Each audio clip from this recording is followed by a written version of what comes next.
Aquesta reestructuració de les tarifes només afectarà les línies que tenen com a origen o destinació el port o l'aeroport, és a dir, les línies 1 i 21.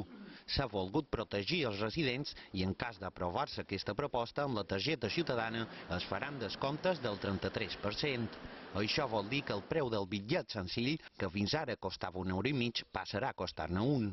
El mateix descompte del 33% el tindran les tarifes especials com el carnet gran, el d'estudiants o el de menors amb edat compreses entre els 9 i els 16 anys. En aquests casos, els trajectes baixaran d'1 € a 66 cèntims.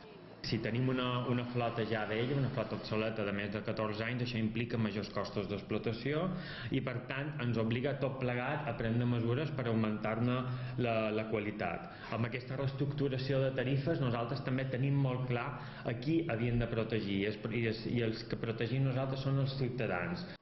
En cas de no tenir la targeta ciutadana i per als turistes que ens visitin, el preu del bitllet senzill, amb origen o destinació cap a l'aeroport, passarà dels 3 € actuals als 5. A més, es crearà el bitllet d'anada i tornada que tindrà un preu de 8 €.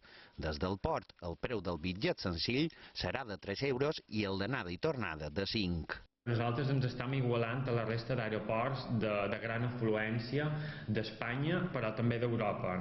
A part d'aquesta reestructuració de tarifes, es proposaran altres novetats com el dret a transbord amb la compra d'un bitllet amb origen o destinació cap al port o aeroport.